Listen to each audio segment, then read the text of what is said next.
Bismillahirrahmanirrahim. Welcome to Superior Group of Colleges Learning Management System. Students, आज हम chapter number 5 का lecture 10 start करेंगे, which is about Heisenberg uncertainty principle. Heisenberg uncertainty principal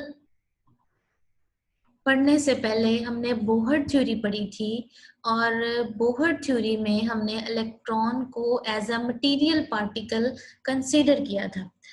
electron basically एक material particle है जिसकी हम position और momentum बहुत एक्यूरेटली डिटरमिन कर सकते हैं।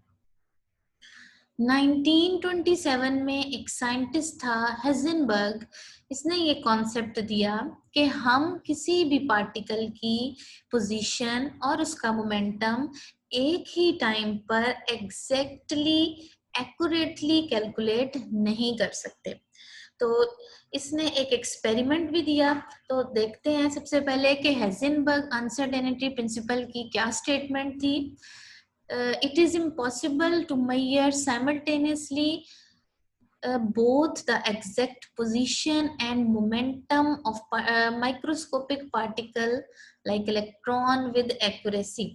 यानी कि किसी भी माइक्रोस्कोपिक पार्टिकल की exact position and momentum accurately simultaneously calculate करना इम्पॉसिबल है। एक ही वक्त में या तो हम मोमेंटम कैलकुलेट कर सकते हैं एक्यूरेटली, या हम इलेक्ट्रॉन की पोजीशन को एक्यूरेटली कैलकुलेट कर सकते हैं।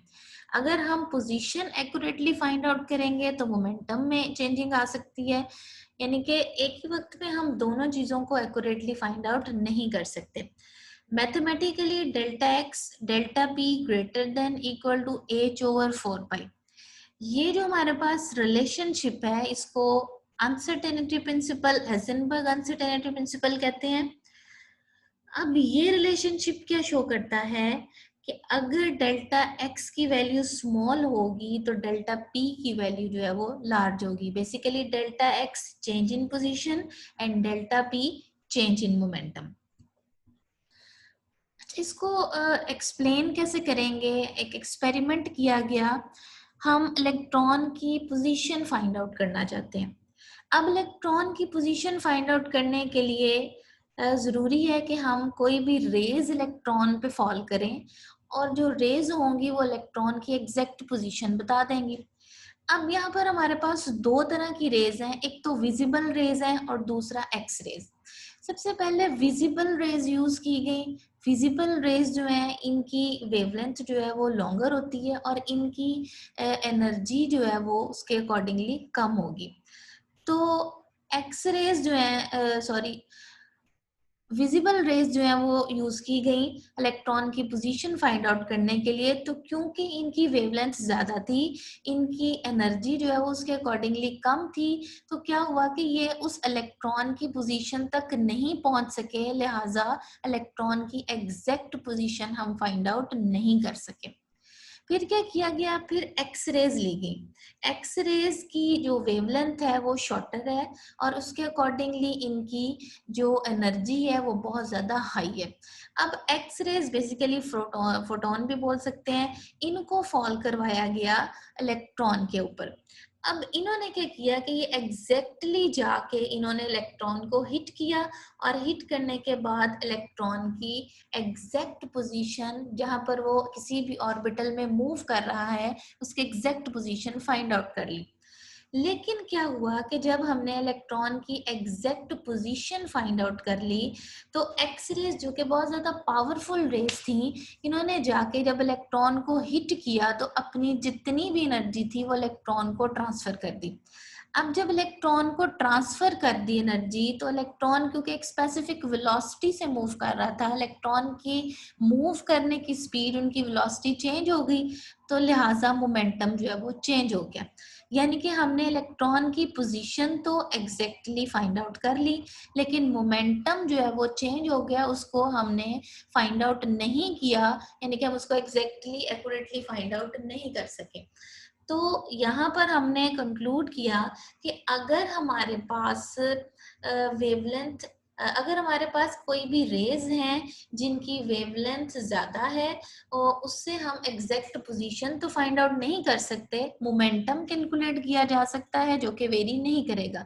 लेकिन अगर हमारे पास रेज जिनकी वेवलेंथ जो है वो शॉर्टर है, उनकी एनर्जी बहुत ज़्यादा होगी, तो हम एग्जैक्ट पोजीशन इलेक्ट्रॉन की फाइंड आउट कर लेंगे, लेकिन उससे क्या होगा कि मोमेंटम चेंज हो जाएगा। यानी कि यहाँ पर हम प्रूफ कर रहे हैं कि एट अ टाइम हम एक एग्जैक्ट पोजीशन और एग्जैक्ट मोमेंटम कैलकुलेट नहीं कर सकते। या तो पोजीशन कैलकुलेट होगी इलेक्ट्रॉन की एक्यूरेटली, या फिर मोमेंटम जो है वो इलेक्ट्रॉन का एक्यूरेटली कैलकुलेट होगा। नेक्स्ट आ जाता है हमारे पास concept of orbital. Basically scientist है श्रोडिंगर, उसने इलेक्ट्रॉन के ऑर्बिटल के बारे में कॉन्सेप्ट दिया कि इलेक्ट्रॉन जो है वो एक स्पेसिफिक एरिया में जो है वो मूव करता है न्यूक्लियस के इर्द गिर्द, और ना वो उस एरिया में, मतलब बेसिकली एक रेडियस है, एक बाउंड्री है जिस तक जो है वो मूव करेगा, और उससे ना वो एक्सीड करेगा, ना वो जो है वो उससे इनर की तरफ मूव करेगा। तो बेसिकली एटॉमिक ऑर्बिटल को अगर हम डिफाइन करें, the volume of space in which there is 95% chances of finding electron is called atomic orbital। यानी कि न्यूक्लियस के इर्द गिर्द 95% फाइंड आउट करने के चांसेस हैं इतने एरिया में इलेक्ट्रॉन को, उसे हम बोलेंगे कि ये ऑर्बिटल है। और इसको बेसिकली हम इलेक्ट्रॉन क्लाउड का नाम भी देते हैं। अब अगर हम डिफरेंस देखें ऑर्बिटल और ऑर्बिट में, तो सबसे पहले orbit, it is defined as the circular path at a definite distance from the nucleus in which electron move. यानी कि न्यूक्लियस से एक डेफिनेट डिस्टेंस पर जहां पर इलेक्ट्रॉन मूव करेंगे उसे ऑर्बिट्स बोलेंगे। Orbitals, it is the space around the nucleus where probability of finding electron with a certain energy is maximum। यानी कि इलेक्ट्रॉन के फाइंड आउट करने की जो मैक्सिमम कैपेबिलिटी है वो इस स्पेस में मौजूद होगी। Orbital, N orbital shows an exact position of electron in an atom। Orbitals does not specify the exact position of electron। Orbit give the idea about the plane motion of electron. लेकिन जो orbitals हैं इनकी 3 dimensional movement होती है electrons की। Number of orbits को हम formula 2n square से रिप्रेजेंट करते हैं, लेकिन जो नंबर ऑफ इलेक्ट्रॉन ऑर्बिटल्स में हम इस फॉर्मूला को यूज नहीं कर सकते।